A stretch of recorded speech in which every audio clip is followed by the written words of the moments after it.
É uma alegria estar de volta. Um grande abraço a todos os amigos do Centro Espírita Bezerra de Menezes de Araçatuba. E vamos desenvolver o tema de hoje, a luz do Espiritismo, para mais um aprendizado aqui em conjunto. Vamos juntos aqui. Ao pensar em um tema para o dia de hoje, eu tive um pouco de dificuldade para achar algo que me motivasse, que me fizesse concentrar. Então, eu me lembrei de uma frase do Richard Bach que diz que aquilo que você mais ensina, aquilo que você ensina mais, é o que você mais precisa aprender. E também lembrei-me de uma regra das lições de oratória que diz que é preferível falar sobre um assunto que a gente conheça, que a gente esteja envolvido, que a gente esteja ali vivenciando, que fica mais fácil de desenvolver o discurso e convencer, né, com as nossas palavras. Então foi o que eu fiz, Há exatos 31 dias, faleceu o meu marido, meu Mauro Júnior querido, companheiro de 37 anos, onde eu vivi um casamento com 2 filhos maravilhosos, né, um marido muito companheiro, muito carinhoso, e outras tantas alegrias. Então, essa separação de tanto tempo é uma separação longa, e isso fez que eu entrasse, eu estou em pleno luto, né? Em meio a um turbilhão de emoções. Esse turbilhão de emoção muito exige de mim. E por exigir muito, foi por isso mesmo que eu fui atrás de informações, de pesquisar mais sobre esse assunto. E trazer esse assunto, então, hoje, para esse tema, né? Esse tema que eu escolhi para hoje. Hoje nós vamos falar sobre morte, luto, vida. Começaria a falar por morte, começaremos pela morte, mas não precisa sair da sala correndo, não precisa bater na madeira. Eu prometo que o assunto não terá ares fúnebres, não terá ares sinistros, nem assustadores. Não terá. Nada mais certo, nada mais exato, nada mais previsto do que a morte, não é mesmo? No entanto, nada mais apavorante, nada mais renegado, nada mais recusado, nada mais rejeitado do que a morte. Ninguém quer a morte, né? Não há um ser vivo que não saiba desde cedo que vai morrer. Todos nós sabemos. E todos nós convivemos, né? Nós convivemos com diferentes gerações de entes queridos que estão ali ao nosso lado, em casa, no lar, bem próximo, e, no entanto, eles estão ali envelhecendo, caminhando inevitavelmente para o perecimento. Mas, mesmo assim, quando a morte nos chega no lar, a gente fala, não, né? Porque a gente vai levando achando que não, na nossa casa não vai acontecer, né? Não acontece isso aqui. E a gente faz que vai fingindo que esquece, né? A gente não quer falar sobre assunto. Esse assunto, vamos mudar de assunto? Não é tão alegre. A gente, quando começa a falar com os filhos, olha, quando eu morrer, eu queria... mãe, vamos mudar de assunto. Isso é muito triste, né? Vamos, né? Muda de assunto. Então, nós realmente não queremos falar sobre isso, nós fugimos do assunto. Antes de fazer direito, eu me formei em desenho de publicidade. E eu trabalhei numa agência de publicidade um tempo, e trabalhando nessa agência de publicidade, a gente chegava pela manhã, o chefe dava o tema. Então, às vezes era, vamos vender hoje apartamentos, né? No outro dia era peças automotivas, insumos agrícolas, as coisas mais variadas, lojas variadas, assuntos, produtos variados, que a gente tinha que fazer um desenho, que a gente tinha que fazer um texto para vender aquilo, né, no rádio, na TV, no jornal. E o anúncio mais difícil que eu já tive que fazer nessa época foi sobre um cemitério vertical. O chefe chegou, disse, olha, está aqui o endereço, está aqui a foto, explicou o produto, falou, faça, use a sua criatividade, mas não use a palavra morte. Não use a palavra morte. Se tudo com palavra morte não vende. A palavra morte não vende. Ela assusta. Então a gente teve que falar em dignidade, finitude, alguma coisa. Foi difícil ir nesse cemitério sem falar a palavra morte. A verdade é que todos têm mesmo muito medo de morrer. Ou, no máximo, a gente, no mínimo, a gente não quer estar ali. Como disse o Woody Allen, não é que eu tenha medo de morrer, eu só não queria estar lá quando isso acontecesse, né? E é bem sábio o Woody Allen. Então, não falando da morte, não falando desse assunto, a gente deixa de se preparar para este fato, há essa certeza absoluta que nos espera no final da nossa vida. Todos nós vamos morrer. Nós vamos morrer, nossos amores vão morrer. E nós não estamos preparados para isso, porque a gente nunca se dispõe a buscar informações. Por que será que, mesmo sabendo desta inevitabilidade da morte, nós temos tanto medo da morte? Porque é uma coisa natural, né? A gente já nasce sabendo. Por que é tão assustador? Bem, nas minhas pesquisas eu percebi que a grande parte da responsabilidade desse pavor sobre o assunto morte vem das religiões. Sim, das religiões. O homem em sociedade, ele quando ele está sentindo que a morte está rondando, seja de um parente, seja ele mesmo, depois de buscar toda a solução na ciência, nos médicos, depois de não ter mais jeito, ele corre para a religião. Ele corre para a religião para buscar resposta, para buscar um alento, para buscar um conforto. E as religiões, desde muito tempo, manipulam os nossos medos, né, na manutenção dos seus poderes. Se a gente pegar na Idade Média, a igreja ela interferia em todos os assuntos, e nem sempre de uma forma benéfica.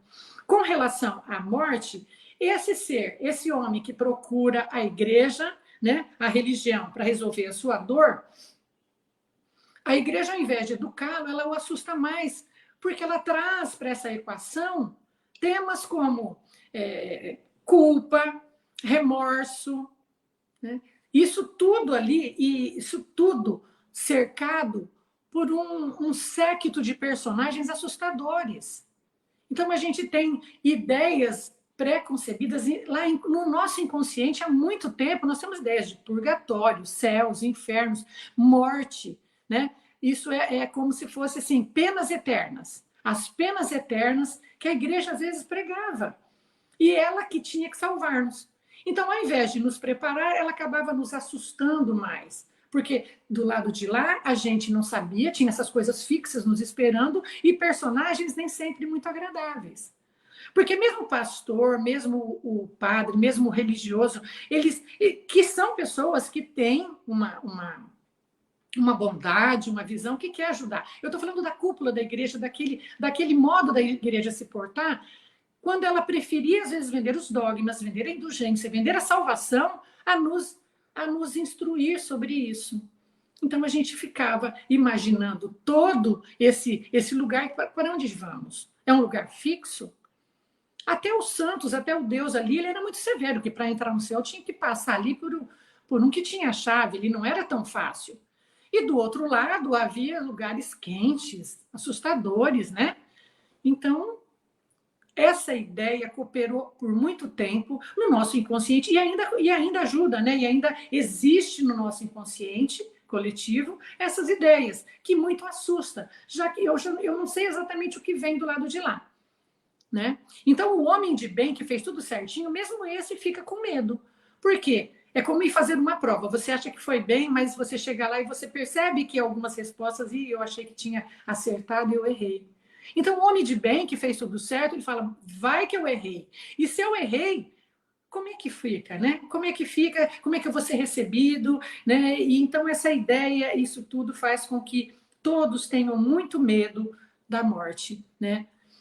E em outro sentido, o homem primitivo, agora olhando por um ângulo espiritual, onde as primeiras encarnações, lá na pré-história, as primeiras encarnações, nós somos muito mais animais do que espírito. O nosso ser, né, a parte inteligente, ela é mínima, ela está sendo desenvolvida pouco a pouco. Nós não temos noções nenhuma de que somos espírito, do que seja sequência de vida. O que nós sabemos é, observando os semelhantes do lado, se houver um ataque de animal, um raio, alguma coisa, algum acidente, aquele ser perece na minha frente, ele morre, ele não volta, acabou. Então, a morte para esse ser primitivo, ela é um fim, ela é trágica, ela é um drama mesmo. E tem que ser visto assim, porque esse ser está iniciando essa jornada evolutiva num planeta inóspito, em que ele tem que sobreviver, em que ele tem que lutar contra essa finitude para perpetuar a espécie. Para perpetuar a espécie. Então, a gente trazendo isso para os dias atuais, né? A gente vai ver que nesse inconsciente coletivo, nós ainda temos aí essa visão de que a morte é um drama que a gente não pode ir com ela. A gente não pode ir com ela. Nos dias atuais, nós ainda vivemos uma infância espiritual em que a maioria de nós se encontra e que muitos de nós nem sabem que é espírito, nem tem ideia de que existe algo além do corpo, que desconhece.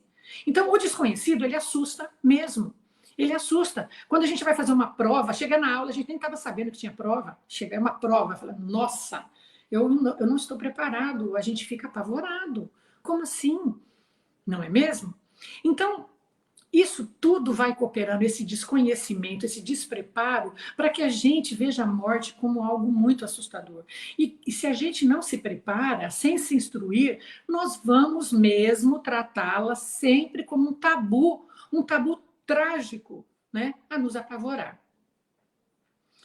Nós percebemos neste ser informação que a morte traz um paradoxo. O paradoxo da morte que é o seguinte, esse ser, né, complexo, mas que se desconhece, ele tem que lidar com dois aspectos diferentes da morte ao mesmo tempo. Ele tem que lidar com a mortalidade do animal, vou chamar de animal porque o corpo físico ali ele é quase que animal, e ele tem que lidar com a imortalidade do seu espírito. Então, vamos trazer novamente aqui para a atualidade. Eu vivo hoje no planeta, delicioso, prazeroso, como um animal suprido, adaptado. Eu tenho um corpo físico que eu sei que vai morrer. Eu sei, mas eu não quero perder.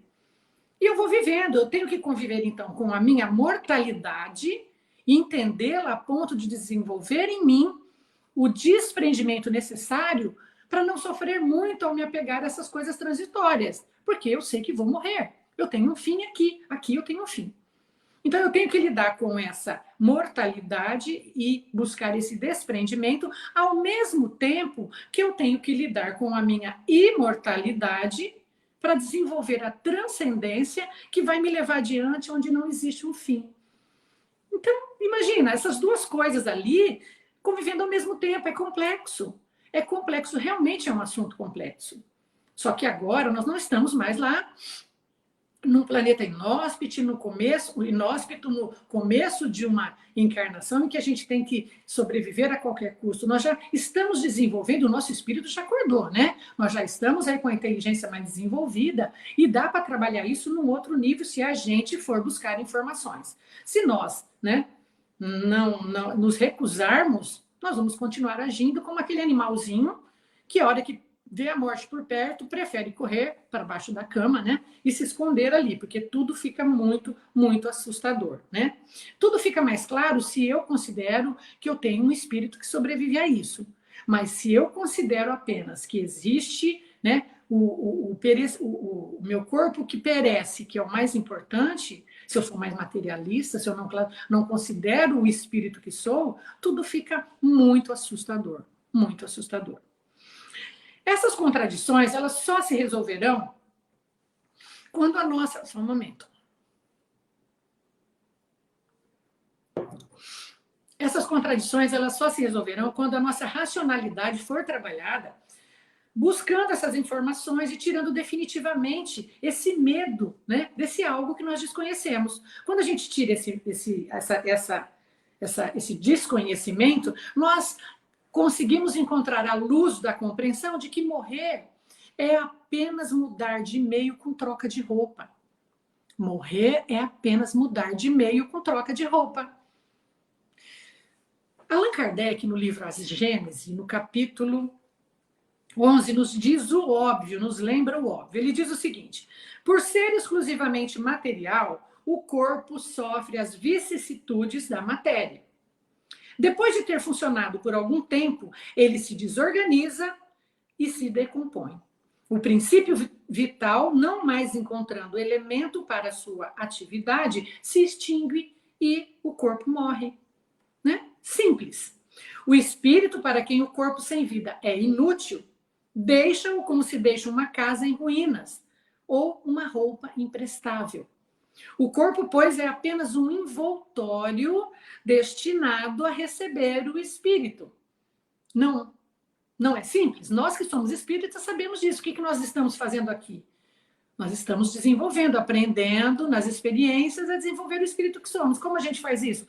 Encarnando num animal aqui que sabe andar por aqui, num corpo físico adaptado aqui ao mundo em que nós queremos estagiar.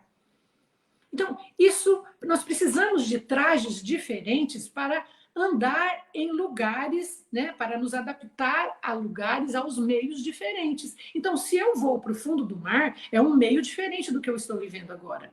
Não dá para ir de terno. Eu tenho que trocar essa roupa, eu tenho que pegar uma roupa específica e buscar um escafandro, alguma coisa que faça um ajuste na pressão, né, na temperatura, me propicie eu respirar no fundo do mar. Se eu for para o espaço, que é outro meio, também. Não dá para ir com roupa de gala, eu vou de longo, salto alto, não dá. Eu tenho que mudar de roupa, né? Uma roupa que me propicie respirar bem, andar na gravidade zero e etc. Então, isso é bem simples, né, da gente entender. O problema é que a grande dificuldade que a gente tem aqui é imaginar que a existência continua em dimensões diferentes. A gente não tem muito entendimento do que seja dimensões, né? Tem alguns termos que a gente fala dimensões, propriedades diferentes da matéria, né? Fluidos. Alguns espíritos estudam muito, outros não sabem muito bem o que é isso. E a maioria das pessoas, então, tem gente que nem ouviu falar. Então, tudo isso a gente não gosta mesmo de estudar muito. Os conceitos básicos de química, física, biologia, a gente não conhece. Imagina esses termos aí, né? Mais profundos da física, por exemplo. A gente não vai entender mesmo. Então, ninguém gosta e a gente vai levando, então, na nossa falta de conhecimento, esse medo assustador da morte, né? Literalmente, todos morrem de medo disso, porque parece muito fantasmagórico. Imagina dimensões se interagindo. A gente acha muito estranho. Se eu. No filme, tem um filme que chama Interestelar, em que a personagem da menina, na infância, ela vê no quarto dela alguns objetos ali na estante se mexerem, tudo. E todo mundo fala, é o fantasma dela. Ela vê alguns sinais, ela não entende muito bem. E lá no filme, não vou dar muito spoiler, não, mas tudo não passa de comunicação. Comunicação entre dimensões diferentes. Entre pessoas vivas, ali nem estava se falando, ali o tema não era morte, não era nada disso. Mas você vê aquilo, fica fantasmagórico. Se essa caneta aqui levitar sozinha, todo mundo vai se assustar, vai parecer fantasmagórico, porque eu desconheço, eu não entendo, né, essa propriedade da matéria, esse estado de matéria em diferentes meios. Então, o que é a mediunidade? A mediunidade é essa fenda, né? Como no filme, abriu uma fenda ali de comunicação e os dois planos se interagiram. Na mediunidade acontece isso. O médium, o vidente, por exemplo, ele vê essa outra dimensão por um momento, ou ele exuda o ectoplasma, alguma coisa que faz com que a gente perceba essa outra dimensão. E aí a gente tem certeza que tem duas dimensões. Então, ele fala, não, essa caneta não está levitando. Essa caneta está aí porque alguém lá está segurando uma caneta. Você só não vê porque são propriedades diferentes da matéria. Então, precisamos entender de vez que nós estamos usando um corpo para uma manifestação, mas nós não somos esse corpo. Ele é um instrumento que nós usamos para evoluir, para experienciar. E quando nós definitivamente entendemos isso, a morte vai deixar de ser um drama, né, com ares fantasmagóricos, para ser tratada apenas como a continuidade da vida. Continuidade da vida. Morte é apenas a troca de roupa, que já fizemos inúmeras vezes, né? Ontem eu estava vestido de branco, hoje de preto, amanhã de amarelo, amanhã depois de vou estar gorda, hoje depois eu vou estar magra, alta, baixa, homem, mulher. Eu vou vestindo roupas diferentes e vou estagiando pelo caminho afora.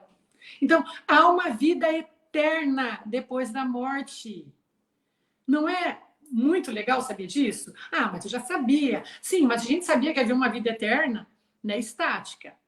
A gente, na verdade, né, a maioria não se seduz muito por essa ideia de vida eterna. A gente queria mesmo era vida eterna aqui e agora, né? Vamos combinar, né?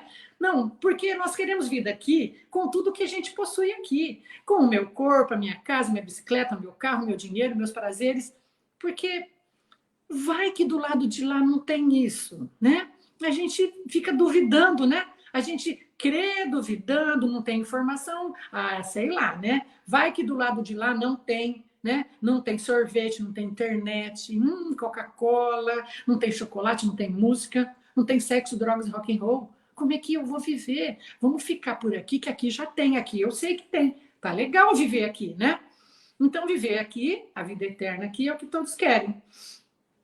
Não seria bom viver 200 anos, 300, 400, 800? Viver para sempre seria bom? Será que seria bom? Olha, conta uma lenda mitológica que uma sacerdotisa de Apolo, chamada Sibila de Cumas, ela pediu a vida eterna. Apolo gostava muito dela, era apaixonado, falou: peça o que você quer que eu vou te dar. Falou: eu quero a vida eterna. Então tá. Ela ganhou a vida eterna. Só que ela esqueceu de pedir juventude. E ela foi envelhecendo, e ela foi envelhecendo, e ela não morria. E ela foi envelhecendo. Ela foi envelhecendo a tal ponto que ela teve que ser encarcerada no templo de Apolo e ficou lá pendurada numa garrafa, toda encarquilhada, toda retorcida. E as crianças que passavam ali, né, brincavam, zombavam e perguntavam: o que você quer? O que você quer? E ela falava: eu quero morrer, eu quero morrer. Sim, né? Ao desejar a vida eterna, a sacerdotisa esqueceu que nós vamos envelhecer. Ela esqueceu não só disso, mas ela esqueceu da solidão. Ela esqueceu da solidão que sobreviver aos nossos entes queridos, aos nossos descendentes, é muito triste. Perder um filho já é tão triste. Imagina você sobreviver ao teu filho, ao teu neto, ao teu bisneto, e você continua vivendo. A gente percebe nos filmes dos Eternos, onde tem vampiros, Highlanders, Adeline, né, aqueles filmes, a gente percebe que existe uma melancolia nesses seres eternos, porque eles têm muita solidão. As pessoas que eles amaram e passaram por eles, as coisas que todas já foram e eles continuam ali. Então, pedir a vida eterna pode não ser uma coisa assim, pode não ser uma boa ideia, pode não ser um bom desejo. Agora, vida eterna do lado de lá, com a visão, com a informação que nos traz o Espiritismo, isso sim é muito reconfortante saber. Porque quando a gente fala em vida eterna, nós não estamos falando de vida eterna lá num purgatório fixo, no inferno fixo ou num céu fixo. Imagina, eu vou morrer de tédio num céu onde eu vou ficar tocando harpa, eu vou ficar fazendo o que eternamente? Mas o Espiritismo vem com outra ideia, com outra informação, de que essa vida eterna, ela não é estática. Você troca de roupa, vai para lá, fica um tempo, daí a pouco você troca de roupa, volta aqui, depois você troca. Nós estamos vivendo cenários diferentes. É como estar numa peça de teatro que sempre muda. Então, hoje eu sou engenheira, amanhã eu vou ser médico, depois eu vou ser astronauta, bailarina, agricultor, né? Então, eu estou vivendo papéis diferentes em épocas diferentes, criando relações diferentes, novos amores, e não há tédio nisso. Não há tédio, porque quanto mais eu experiencio, quanto mais eu vou e eu volto, mais maduro eu fico. E mais agradável eu fico, porque eu fico lutando, tenho conhecimento, venço coisas assustadoras, venço a dor. Então, essa vida eterna, essa imortalidade que o Espiritismo nos traz, ela é maravilhosa. E essa informação, ela muito ajuda para suprir, né, o nosso temor da morte. Bem, mas mesmo evitando o assunto, a morte acontece o tempo todo ao nosso lado, né? Seja com nós mesmos, seja com o vizinho, seja com o amigo da infância, o colega do trabalho, seja com um parente próximo, um parente distante, seja com um ente muito querido. E quando ela acontece com um ente muito querido, nossa, como dói quando ela nos leva a um ente muito querido. E é nesse momento que entra o luto, que é o nosso segundo assunto, né? O luto, ele nos traz o efeito da morte em nossas relações mais próximas. Quando a morte chega e leva os nossos amores mais próximos, o luto cai sobre a nossa cabeça de uma forma bem dolorida. Então, tudo perde a graça, né? Tudo perde o significado diante dos dias. A comida perde o gosto, a flor perde o cheiro, a paisagem perde a cor, a conversa não tem graça, o filme, a novela não faz sentido, os afazeres ficam mecânicos, né? O corpo fica pesado e os dias ficam muito doloridos.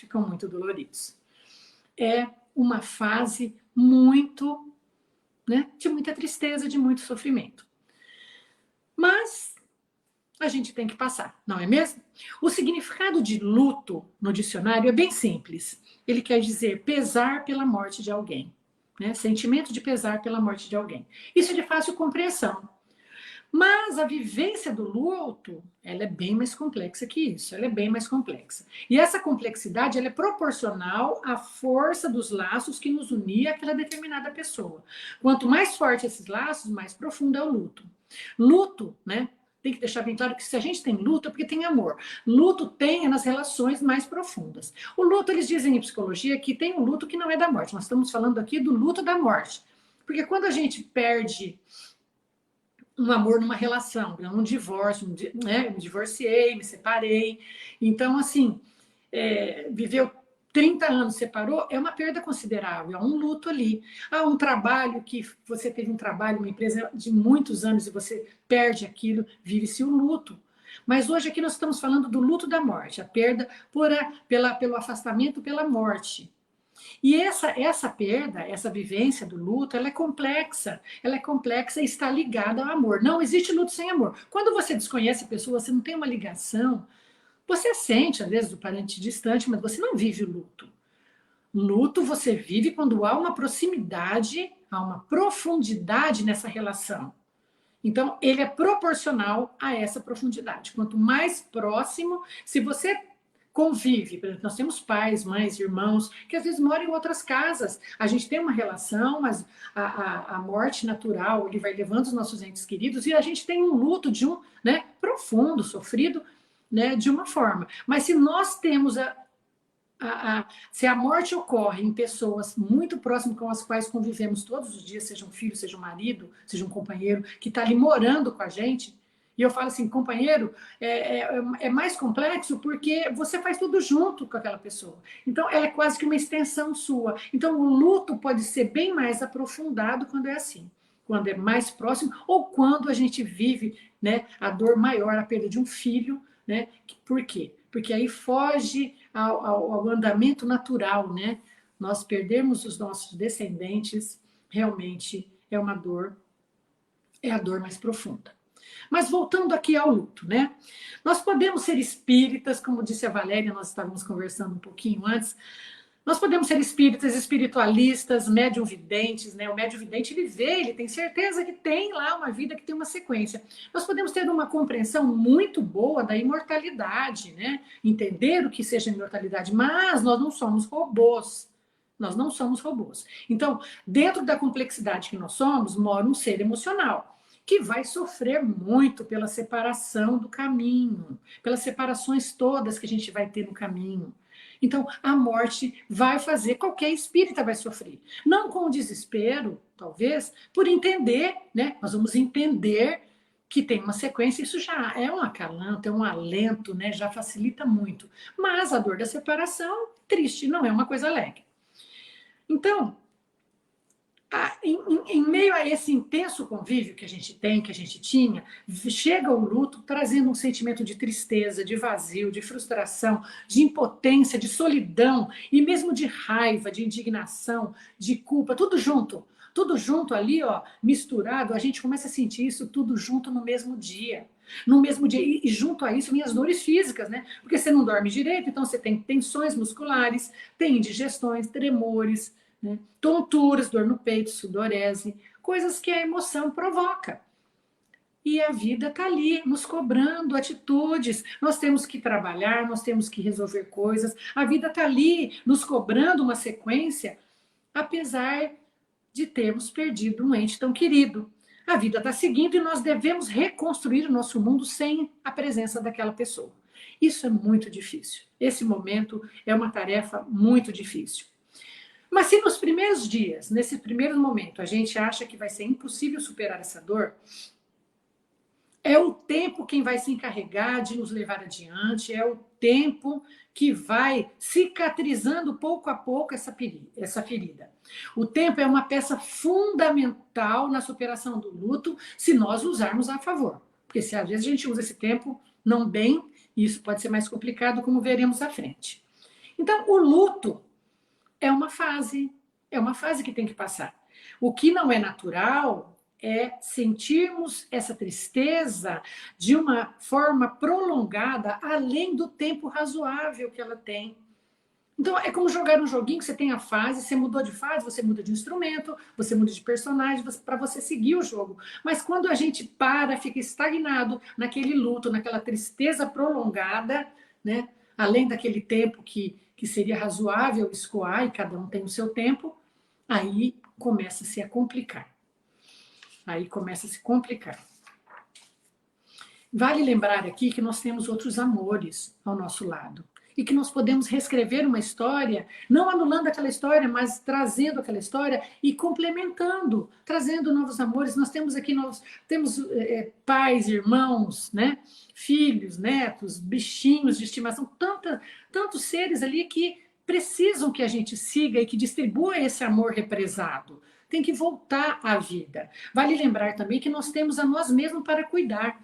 A saudade não pode ser uma âncora que nos prenda ali no lugar, porque com certeza aquela pessoa que era tão querida, que era tão carinhosa com a gente, ela não quer ver a gente mal, assim como nós não queremos ver mal. Então, é como se a gente fizesse um pacto, fica bem daí que eu fico bem daqui, e tenta ir adiante. Cada um no seu ritmo, cada um no seu tempo, respeitando esse tempo. Então, na medida do possível, alegremos nosso coração na percepção que se a separação está tão dolorida, é porque a vivência foi muito boa. Foi boa e nada disso se perde. As boas lembranças, o amor nunca se perde. O amor nos une e fica para sempre. Aqui vale atenção para alguns perigos que esse momento tão emotivo pode provocar, dificultando esse processo, né, natural, dificultando essa transição de forma natural. Então, os perigos é o seguinte: primeiro, nós corremos o risco de provocarmos a extensão do luto em substituição ao que perdemos. Então, nós perdemos, nós já não temos nós temos ali uma ausência física, nós sentimos aquela ausência e nós substituímos essa ausência que está pesada, que está dolorida, por um santuário triste e erguemos um santuário àquela pessoa em nosso lar. Então, a gente fica ali, ó, né? Estagnamos com fotos e fotos para todo lado, com o quarto intacto, com roupas intocadas, né? Com o coração machucado, sem se permitir ir à frente. Mais uma vez, a paisagem mudou. E isso pode ser muito pernicioso, porque de repente você pode entrar num processo muito complicado. Muito complicado. Então, deixar escoar. Claro que ninguém vai sair aí mudando tudo no primeiro momento. Cada um tem o seu tempo. Mas aqueles bens materiais que a pessoa deixou, guarde os que têm maiores significados, sempre vai ter. Mas as coisas, né, que são da vivência, lhe doe, passe, limpe aquele ambiente, né, para que outras coisas entrem ali, né, renove aquilo ali. Não é se desfazer das coisas da pessoa que se foi. É que se eu ficar presa a esses detalhes que me lembram a todo momento, vai ser muito penoso. Eu não preciso disso para lembrar da pessoa, porque ela está no meu coração e, naturalmente, o luto, nesses dias, vai ficar me lembrando. Então, não vamos somatizar essas lembranças com esse santuário físico e triste erguido em nosso lar.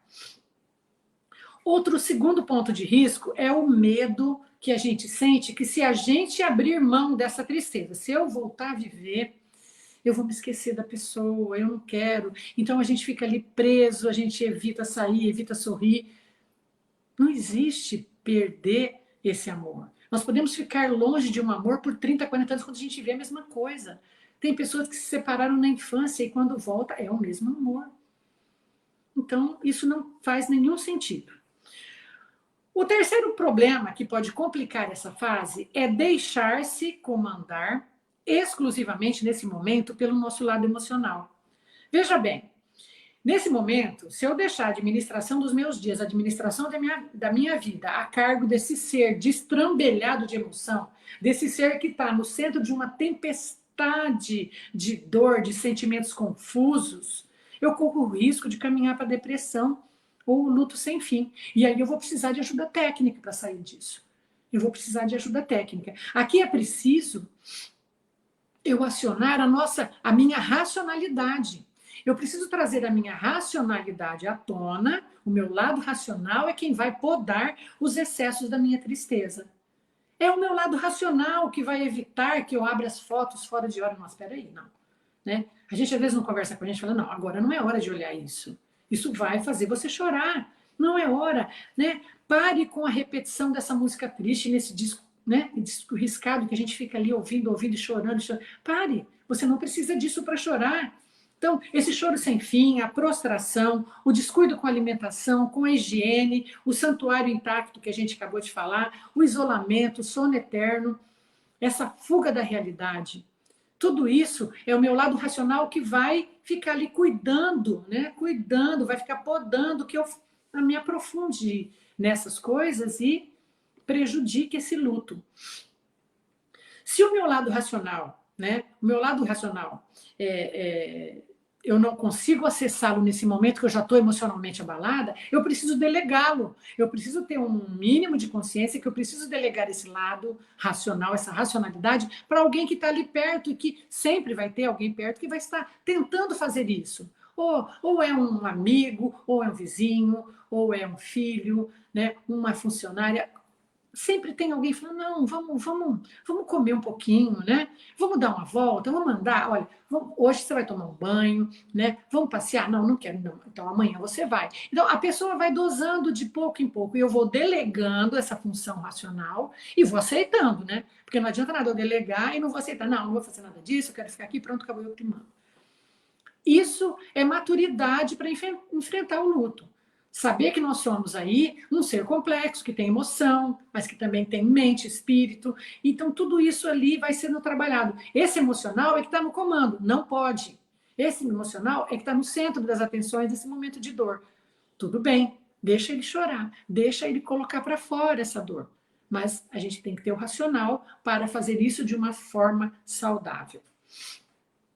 E, em quarto lugar, o maior perigo, né, que eu considero o maior perigo desse momento dolorido, é a revolta com Deus, é brigar com Deus nesse momento. A gente vai ali, com a nossa irresignação, na repetição dos porquês, a gente começa a quebrar a relação com Deus. Mas por que, meu Deus, você me levou essa pessoa? Por que, meu Deus, que você permitiu isso? Por que você não salvou? Por que você não me ouviu? Uma pessoa tão boa, por que não leva outras pessoas? Uma pessoa que estava no auge, por que você fez isso comigo? Por que você não me ajudou? Onde você estava que você não está vendo esse meu sofrimento? Por quê? Por quê? E por quê? Né? Nós desenvolvemos uma indignação com o Instituto Morte, né? Como se aquela morte fosse uma afronta pessoal com a gente. Olha, né? Deus fez isso comigo. Nós esquecemos que a morte é um fim, né? É uma certeza todo, ninguém vai se escapar da sua chegada. Mas nós ficamos espantados com essa subtração, como se aquilo fosse uma desfeita de Deus. Né? Deus está escolhendo ali, como assim? Ele está colhendo gente ali, né? Não existe isso. A morte ela tem que ser vista sobre uma outra visão. Deus, a gente vai ficar bravo com Deus como se fosse possível ele quebrar as próprias leis naturais e evitar a finitude desse animal mortal só porque ele é o nosso parente. Tá vendo? Essa análise nossa ela é muito infantil. Ela é uma análise não racional, no momento de emoção. Que a gente está falando, eu queria que você ficasse, eu queria que Deus tivesse me ajudado. Como uma criança que está chorando sem entender. E afastando Deus dessa equação, a sintonia, a gente perde a sintonia benéfica. E nós perdemos também a ajuda espiritual que está ali do nosso lado a todo momento. Eles não vão sair do nosso lado, eles não vão deixar de nos ajudar. É nós que não vamos conseguir nos sintonizar. Por quê? Porque nós estamos reclamando, nós estamos quebrando a sintonia com Deus. Então, isso para mim é um ponto muito complicado. Ele complica muito o luto, deixa tudo muito pesado. Não tire Deus dessa equação, não tire Deus desse momento. Tudo passa.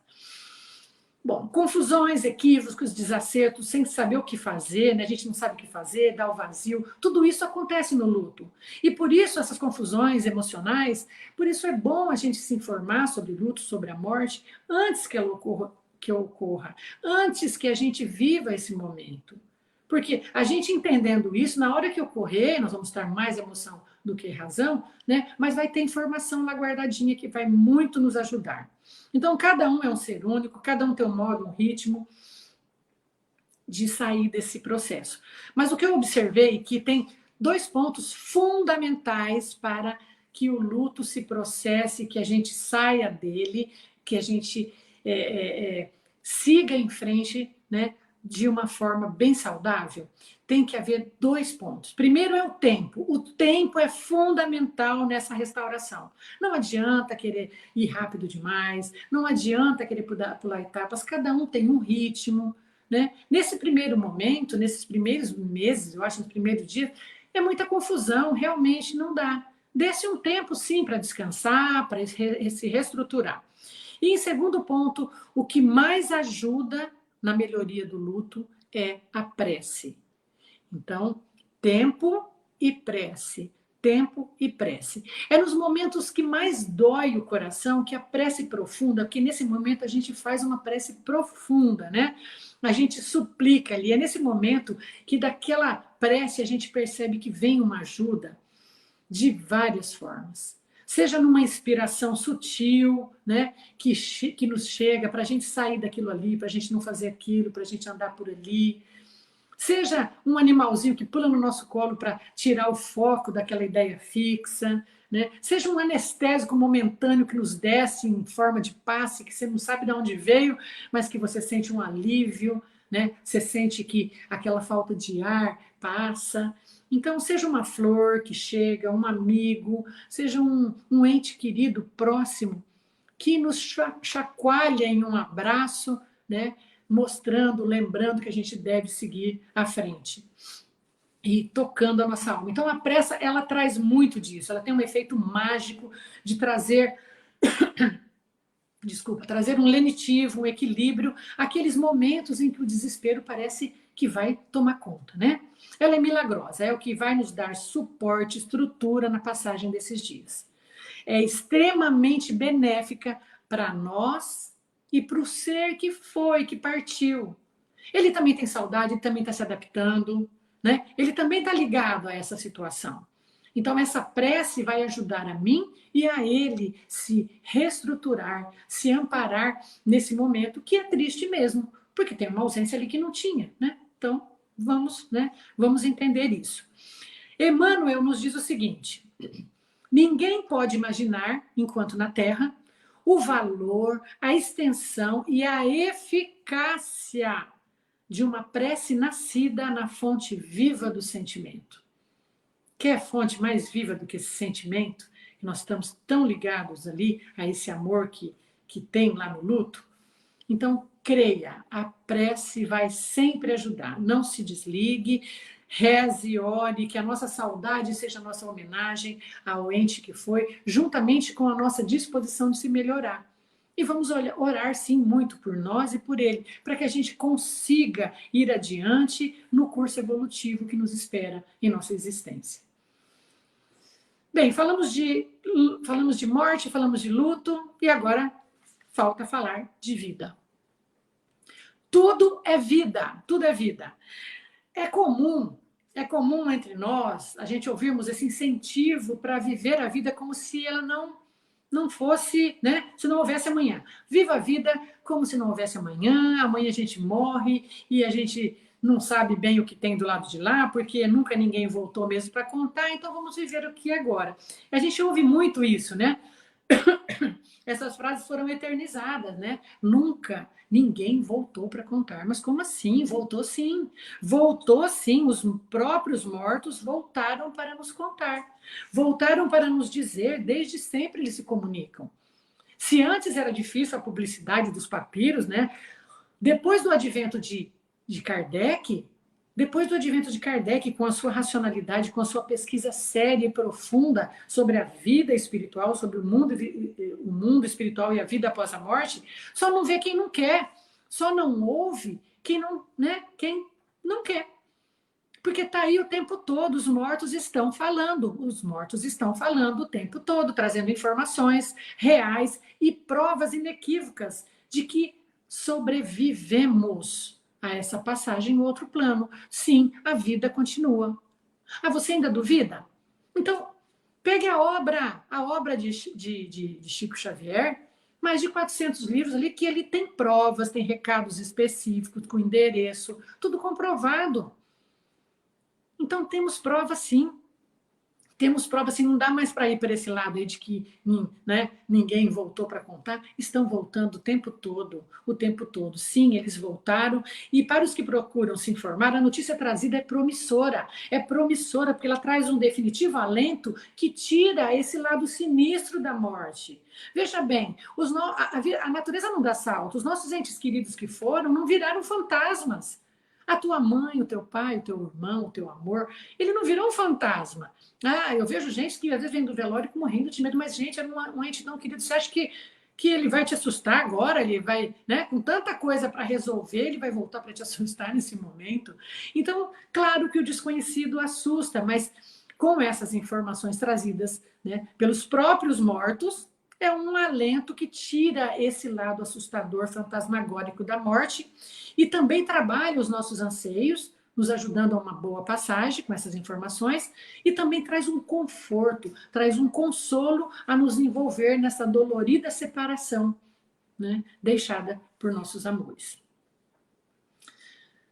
Como eu já disse, eu estou em pleno luto. Eu estou em pleno luto, então de manhã eu choro, à tarde eu rio, aí eu saio, cuido da planta, dos animais, à tardinha eu me desespero, aí eu fico sem ar, aí eu dou uma volta, aí eu volto a distrair, aí à noite eu me sinto só, aí eu choro, eu rezo, eu choro, e eu ando mais um pouco, eu perco o sono, depois eu volto a sonhar, e tudo isso vai acontecendo, né? Não necessariamente nessa mesma ordem, todos os dias. Os dias, né, vão repetindo isso dentro do luto. Só que a boa notícia é que essa repetição ela vai quebrando a intensidade. As coisas vão se repetindo e os dias são iguais, mas essas dosagens vão mudando. A vida vai nos conduzindo para outros problemas. A vida ela vai tirando aquela dor pesada até um dia que aquela dor ela vira saudade boa. Aquela saudade boa que vem lá do fundo, que a gente consegue lembrar com um pouquinho de choro, sim, mas com risos, né? Com anedotas, conseguindo lembrar com muito carinho, muito amor. Muito amor. E a certeza de que nenhum amor se perde no universo. Nenhum amor. A gente se encontra logo ali e o amor está ali, aqui dentro, né? Para sempre.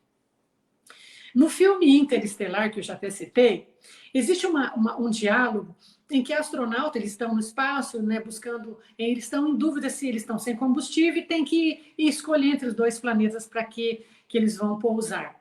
Os dois já tinha gente ali e num deles tinha o amor da astronauta, que era o noivo que ela queria, mas ele podia estar todos mortos, eles não sabiam. Então ela fala assim: olha, eu escolho esse. Falo, mas você está escolhendo isso porque você está ligada, porque você o ama? Ela fala, sim, mas isso também não pode ser desprezado. E ela faz o seguinte diálogo: o amor não é algo que inventamos, ele é perceptível, é poderoso e precisa significar algo. Amamos pessoas que já morreram. E qual a utilidade social disto? Eu estou atraída por alguém do outro lado do universo. Estou ligada a esse alguém do outro lado do universo. Talvez seja uma evidência que ainda não conseguimos entender de que o amor é a única coisa capaz de transcender as dimensões do tempo e do espaço. O amor é a única coisa capaz de transcender as dimensões do tempo e espaço. Talvez devêssemos confiar nisso ainda que não a compreendamos. Sim, talvez a gente deva confiar, sim, que esse amor que nós sentimos, ele ultrapassa o espaço, ele ultrapassa as distâncias do universo e permanece. Saber e entender isso é de um consolo imenso, imenso. Bem, morte, dor, luto, ausência, presença, convívio, separações, saudades, lembranças, tristezas, alegrias, choros, risos, amor. Tudo isso é vida, não é?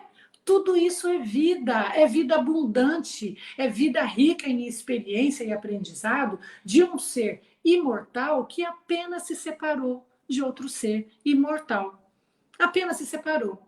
E que logo ali vai se reencontrar. A esperança e o consolo que o Espiritismo nos traz nos diz que não acabou. Não acabou. Não vamos nos assustar com a morte. A morte não é um fim e não acabou.